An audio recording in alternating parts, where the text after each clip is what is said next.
If the gaslighting didn't turn you crazy, rumination just might.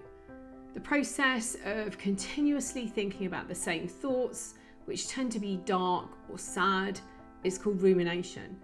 A habit of rumination can be dangerous to your mental health, as it can prolong or intensify depression, as well as impair your ability to think and process emotions. And for those who suffer narcissistic abuse, rumination is a very common part of the healing journey. However, you do need time to learn how to stop ruminating. And if you don't, you could remain in that trauma bond and bonded to that narcissist for the rest of your life. And what I'd like to share with you today is how to stay out of rumination. Welcome to the Divorce Sanctuary. I'm Elizabeth, author of Finding Lily and the A to Z of Emotional Abuse. On this channel, I talk about healing from emotional abuse and divorcing emotionally from the abuser. I want to remind you that love should be unconditional, divorcing emotionally is life-changing, and that you have a duty of care to yourself, and that really should be your mantra. I want to help you understand and process what's happening inside you, and to help you discover the best tools to heal on a deeper level, becoming the best version of yourself, the person you were born to be. If you're new to the channel, please don't forget to subscribe, and if you're returning, welcome back, and thank you. And thank you to all my new subscribers over the last few weeks and months. It's really appreciated, and it helps get that message out a little bit further. Everything that I describe in the video you will find in the description box below. This is not a diagnostics tool, and I'm not going to say this video is for entertainment purposes only, because nothing about this behaviour is entertaining. If you believe you are being manipulated, then please reach out to a professional who can help you break away from the toxic relationship and help you set some and keep some really strong boundaries. And if you stay to the end, I will share with you some techniques to help you stay out of rumination. When someone becomes consumed with excessive and intrusive thoughts about negative experiences and feelings, it's called rumination. And for anyone who suffered from narcissistic abuse or emotional abuse, rumination is very common, and it's part of their healing journey. And if you don't take the time to learn how to stop ruminating from the abuse, you can get stuck in that trauma bond and bonded to the abuser for the rest of your life. And with these particular relationships, trying to make sense of what happened and going from being the only person who ever understood them to nothing, you can get trapped here. And it's really helpful to understand the patterns and to understand the pain that you're experiencing, to understand the rumination. You might not even realise that you're in that place. It might be pointed out to you by others. Rumination isn't emotional processing. It keeps you trapped, going over the same information and keeping you stuck in a negative mindset. You cannot look at new ways of thinking or new behaviours or new possibilities. There is no closure with the relationship, and there is never going to be any closure from the abuser. And you also come out of these relationships with more questions than answers. And because of the gaslighting that inevitably took place, you believe you did something wrong. You replay every conversation, you look at all your actions, and you ask yourself if you'd done or said something differently, whether you'd be in this place that you are now. You have conversations on a daily basis with a person that you're no longer in contact with. And you may even consider what you'd be prepared to do to get them back in your life and keep them there in order not to feel the way that you're feeling. So if gaslighting didn't turn you crazy, rumination just might. So to understand rumination, it's important to understand the cycle of abuse. The patterns of abuse that were created do untold damage on the real victim, and the manipulative behaviour is designed to program you into justifying and rationalising their behaviour. Everything they do is very subtle, and gradually they take over your life. The cycle of abuse is idealisation, devaluation, discard. The fairy tale starts and you're sucked into a vortex where you're seen and heard on a level that you may never have experienced before.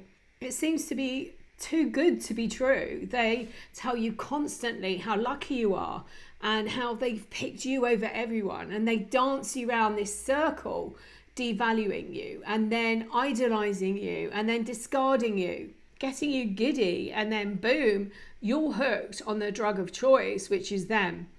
This manipulative structure is so intense that victims of abuse have their version of reality changed. They don't see the manipulation and they're convinced that abuse is love. And this is why they stay in the relationship. And rumination is the byproduct of the relationship of gaslighting, triangulation, and other tools that were designed to trap you. If you begin to question your reality, you'll then dance back round that cycle, that circle, that dance floor. And if you were to make an escape, you might experience a hoover, or they may beg you to give them another chance, promising never to behave like this again until they've secured you back. And they start all over again, securing all exit doors this time. After months, years, even decades of abuse, it can take a lot of time to claim back the power and control of your life. It's about understanding your own version of reality. It doesn't matter if you leave or if they do. You have been conditioned to protect them and their behaviour. And from the moment that you're on your own, through your choice or not, it can be very dangerous, especially for those going through it alone. And it's during this time that the confusion can lead to rumination, especially when you're faced with new facts or information. These things that start to emerge. A lot of people start to hear stories of infidelities, or they discover that money's gone missing or loans have been taken out in their name.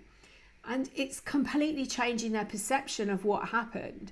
And during that dance, you might have been told that you're too sensitive or you have trust issues that are a result of another relationship. And you might start to realize the reason you have trust issues when you've come out of the relationship actually had nothing to do with this other relationship. It was their behavior and it was them. You may have discovered they use tactics to minimize their behavior. If you raised any concerns about the way that they were behaving, they had stories or pointed out other people's behaviour, or that they were doing the same thing, or even worse. It might be, it's not a big deal, look at James. He was doing the same thing. Did you see the way he was behaving? And then you start to question yourself and believing that you might have unrealistic expectations. You might tell you that other people have said or questioned your behaviour, or they may say, I never said that, or say that they told you about an event weeks ago. Or they might say something along the lines of, if you really love me, you would do this. And when you come out of the relationship, you might start to replay the events over and over again, questioning if you are the problem and realizing it wasn't you. But then your mind starts to play tricks and you question everything again. They lie, tell half-truths or withhold information, and you might have found yourself confused as nothing makes sense. Research has shown that we all lie in one form or another, but this form of lying is more calculated and harming. So you may have told a lie to protect someone's feelings, or perhaps about what they were wearing or a new hairstyle. I remember someone saying to me, "You've had your hair cut, it looks nice." And I thought, no, it doesn't. I've had a lovely sculptured bob and someone started to cut it and ruined it. But I knew she was saying it to be kind. Pathological lying is where someone lies to gain control over another person. And this is because relationships are games to them. So they use lying as a mask, presenting a false image of themselves. They may tell half-truths to cover up cheating, alcoholism, drug use, and sometimes other illegal activities. I was once told that half-truths helped this person keep track of his lies that he'd been telling his wife, so he didn't get caught out having multiple affairs. And they believe these lies themselves. Once the words have passed their lips, they become their new reality. They intentionally withhold information. Challenged or caught, they may say to you, "But I didn't lie." No, they didn't verbally lie, but they're withholding information, which is lying.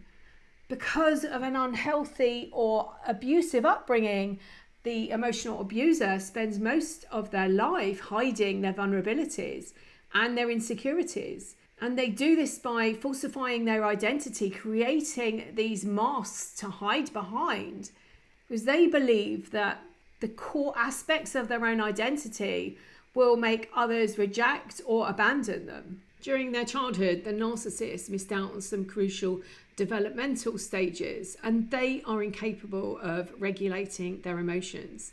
And I have mentioned in a few videos and my book, they're very probably aware at what age that their trauma happened, as they do revert to that age in certain situations.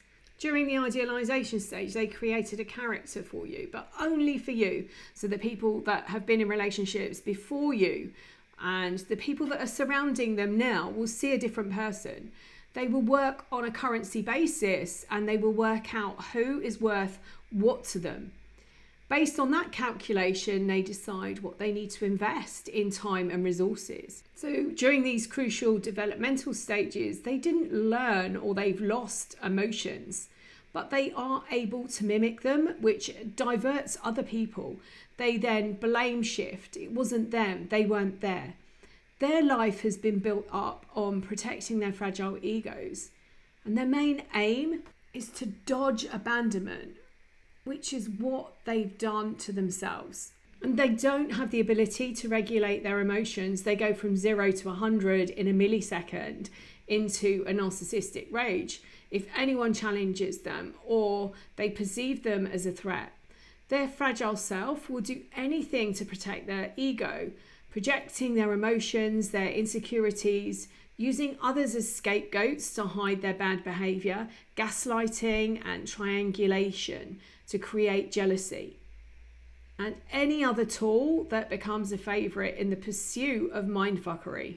The abuser manipulates their victim's reality so frequently that the victim begins to question their own sanity, and this is called gaslighting. The versatility of gaslighting is what makes it their favourite tool. And here starts the path to rumination. They start with the idealization to get you drawn in, and you're left believing that someone so nice wouldn't do anything so awful. They create a false sense of security, and then they slowly get you to question everything about yourself, about your life, your friends, your beliefs.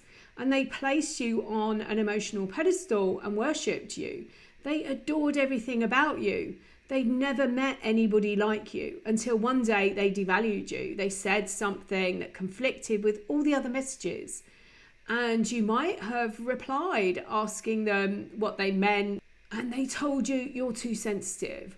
Or they might have said that they were only joking. And this is the testing period where they're checking how invested you are in the relationship, as their goal is for you to stop caring about yourself and only protecting the relationship. So they now need to test how hooked up you are to them. So they use devaluation.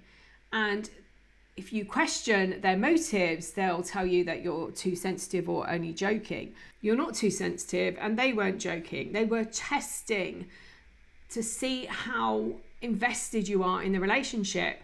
And they obviously haven't gained access to your gut, your intuition, to deactivate it. So they'll continue trying. So the red flags will be enough for some people to realize that they're dealing with a very manipulative person, and they'll leave the relationship or move away very slowly. And they're able to ignore the hoovering and go no contact. And for others, and this might be you, they fall for the brokenness of the abuser, the inner child who claims to be the victim of life. They want to help them. It might be you, and you believed every story that you were told. You believed every response that they had that rationalized or justified their behavior. And you continue to protect them, even though part of you knows this behavior is awful and the way they speak to you is horrific. And their mask might slip in front of other people, but you excuse that behavior, feeling shame that others have seen it. But on autopilot, the words are out of your mouth before you can stop them. And rumination finds its roots from this behavior. So you might have experienced cognitive dissonance where you hold two contradictory thoughts. The abuser loves you. They've told you time and time again, didn't they? So it must be true, but their words and actions don't match up. How does someone who loves you treat you this way? This causes psychological tension, and then to ease the tension, your mind might go off in search of examples of this love. But during this period, you feel like either side of your brain is banging together like clackers, and it disrupts your life. Every waking moment, it's going over what happened and questioning if only and maybe. And the narcissist or the emotional abuser has spent the majority of the relationship building to the point where you accept their version of reality. So they've excused their behaviour, highlighting you had an issue or pointing out all the other people that are doing what they do. They lie, they manipulate and use half-truths, and you end up questioning your sanity. On some level, you might recognise what they're saying doesn't add up. It's like one of those number puzzles that you might have played as a child, where you're asked to pick a number and then you add to it and then you multiply, then you minus, then you divide, and then you take away the original number and you have 20. And you're left wondering, as you might have done as a child, how did they do that? You had all the evidence in front of you, you had all the emails, the text messages, whatever it is that you've got, and this is all your fault. And it isn't usually until after the relationship is over that you start to discover this new language. Gaslighting, cognitive dissonance, mindfuckery, hoovering, abusive cycles, that you start to realise this is bigger than just you.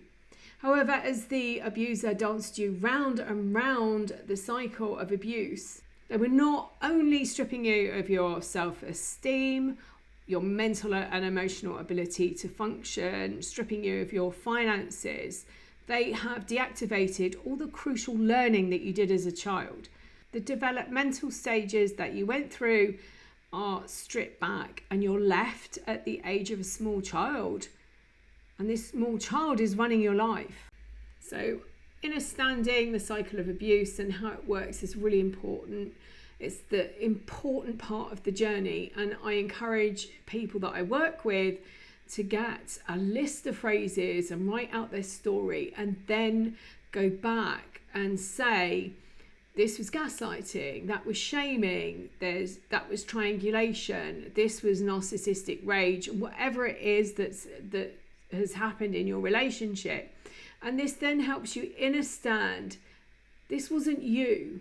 And you will go through stages of questioning whether this was your fault or not. And even if you believe it wasn't, it's like Chinese water torture. They've told you it was your fault. They might have said if you hadn't spent the day with friends or with your children or your mother or father or other relations, they wouldn't have had to spend the day on a dating website. If you hadn't gone to your grandparents' funeral, they wouldn't have had to pay for sex. The abuser creates scenarios that made you doubt yourself, and they created scenarios where you begin to blame yourself, and they manipulated you into protecting the relationship and ignoring your own needs. And they've left you unable to trust yourself. And this keeps you trapped and ruminating. You're left wounded and wondering what you did wrong. Why were you discarded? As you followed all their instructions, and you go over everything, questioning if you'd done something differently, if you'd said something differently, would you be here? Memories come up and you replay them, wondering if you'd done something differently, maybe if you hadn't done something or said something, and you get caught in this cycle.